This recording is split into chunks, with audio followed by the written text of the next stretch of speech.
नमस्कार, मैं हूं अर्जिता मिश्रा और स्वागत है आपका इंडिया पब्लिक खबर में।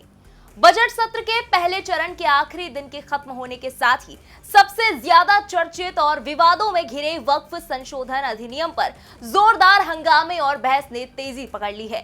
संसद में जैसे ही वक्फ अमेंडमेंट बिल पेश किया गया, वैसे ही विपक्ष हत्थे से उखड़ गया और शुरू हो गया जबरदस्त हंगामे और बहसबाजी का सिलसिला। हालांकि इधर जहां एक तरफ वक्फ को लेकर पूरा सदन विपक्ष के हंगामे से गूंज रहा था, तो वहीं दूसरी तरफ जम्मू कश्मीर में वक्फ बिल की चर्चा के बीच आर्टिकल 370 का बार बार जिक्र किया जा रहा था, जिसके बाद एक बार फिर इस मामले ने लाइमलाइट बटोर ली है और जम्मू कश्मीर के लिए इतिहास का हिस्सा बन चुके आर्टिकल 370 के शोर से फिर पूरी घाटी गूंज उठी है। बीते साल लोकसभा चुनाव के ठीक कुछ दिन बाद जम्मू कश्मीर में हुए विधानसभा चुनाव में सबसे ज्यादा जो मुद्दा चुनावी एजेंडे का हिस्सा रहा, वो था आर्टिकल 370 का हटना।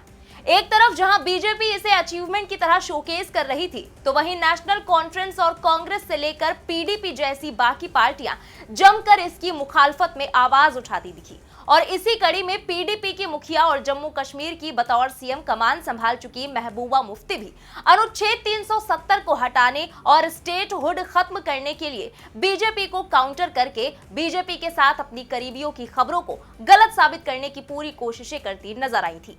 हालांकि नेशनल कॉन्फ्रेंस और कांग्रेस का गठबंधन चुनाव जीत गया, जिसके बाद ये मुद्दे भी फिलहाल ठंडे बस्ते में चले गए हैं। लेकिन इसी बीच वक्फ बिल को लेकर जारी घमासान के बीच एक बार फिर आर्टिकल 370 का मुद्दा उछालकर महबूबा मुफ्ती ने गड़े मुर्दे उखाड़ते हुए वक्फ बिल की बहस को नया एंगल दे दिया है। तो चलिए देखते हैं आखिर क्या है पूरा माजरा। बजट सत्र के पहले चरण के आखिरी दिन संसद में वक्फ संशोधित बिल पर जेपीसी रिपोर्ट पेश करने को लेकर जमकर हंगामा हुआ। राज्यसभा में बीजेपी सांसद मेधा कुलकर्णी ने तो लोकसभा में जेपीसी चेयरमैन और बीजेपी सांसद जगदंबिका पाल ने इस रिपोर्ट को पेश किया।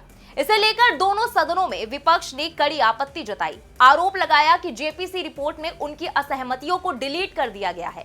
राज्यसभा में नेता प्रतिपक्ष मल्लिकार्जुन खड़गे ने कहा कि जेपीसी की ये रिपोर्ट फर्जी है, इसमें विपक्ष की असहमतियों को डिलीट कर दिया गया, ये असंवैधानिक है। तो वहीं आम आदमी पार्टी के राज्यसभा सांसद संजय सिंह ने भी कहा कि हमने अपना पक्ष रखा, इससे सहमत या असहमत हो सकते हैं, लेकिन कूड़ेदान में कैसे डाल सकते हैं। इस पर गृह मंत्री अमित शाह ने साफ करते हुए कहा कि विपक्ष के कुछ सदस्यों ने आपत्ति जताई थी, उनकी राय को इसमें जोड़ा नहीं गया। मैं कहना चाहता हूं कि विपक्ष के सदस्य संसदीय कार्यप्रणाली के तहत जो कुछ भी जोड़ना चाहते हैं वो जोड़ सकते हैं, हमें इसमें कोई भी आपत्ति नहीं है। अब एक तरफ संसद में वक्फ को लेकर शोर शराबा जारी था, तो वहीं दूसरी तरफ जम्मू कश्मीर में महबूबा मुफ्ती ने वक्फ का जिक्र करते हुए अनुच्छेद 370 की भी बात छेड़ दी। पीडीपी चीफ महबूबा मुफ्ती ने आर्टिकल 370 को लेकर केंद्रीय गृह मंत्री अमित शाह पर जमकर हमला करते हुए कहा कि वो जानते हैं कि उन्होंने अनुच्छेद 370 को हटाकर कोई समस्या हल नहीं की है।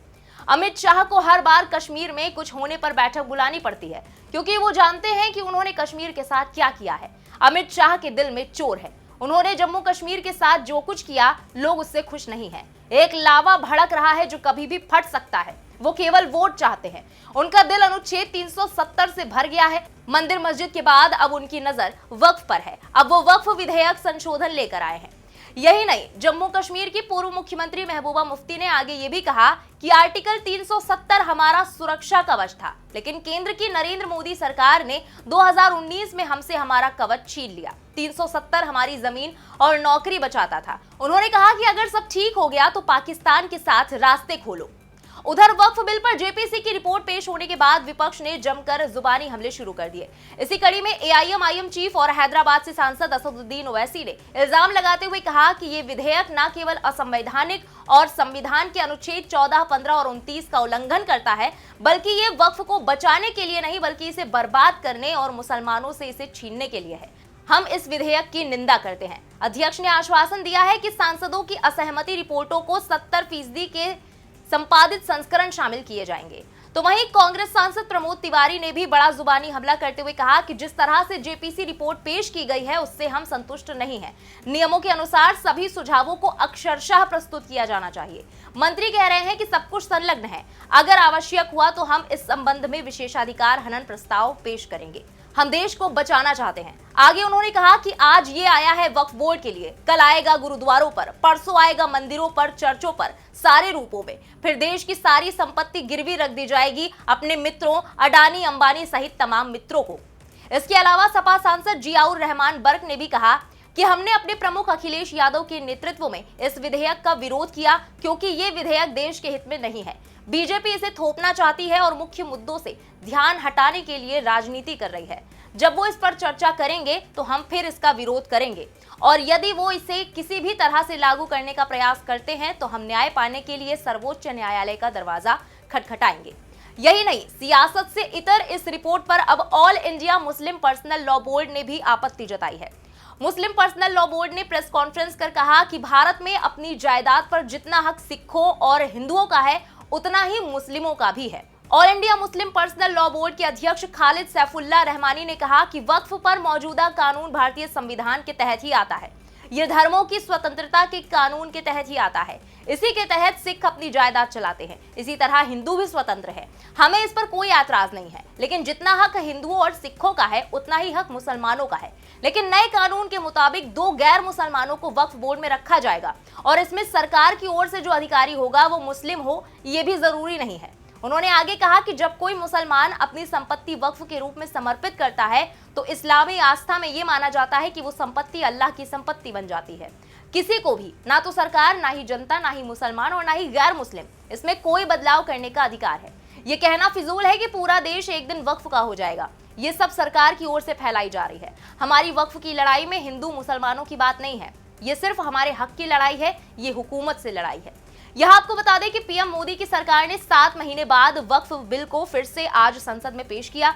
हालांकि वक्फ संशोधन बिल को इस बार जेपीसी की रिपोर्ट के जरिए पेश किया गया। इसके बावजूद विपक्ष ने इसका विरोध जताया है। विपक्ष का कहना है कि सरकार ने जो बिल पेश किया है उससे डिसेंट नोट यानी कि असहमति के शब्द हटा दिए गए हैं।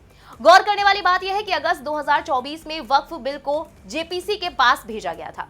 38 बैठकों के बाद इस बिल में 14 बदलाव किए गए। इसके बाद भी विपक्ष सरकार के इस विधेयक पर सहमत नजर नहीं आ रहा। संयुक्त संसदीय कमेटी यानी कि जेपीसी की बैठक में वक्फ बिल में 14 बदलाव किए गए। रिपोर्ट के मुताबिक बिल के क्लॉज नंबर 1, क्लॉज नंबर 2 में भी जेपीसी ने बदलाव की सिफारिश की है।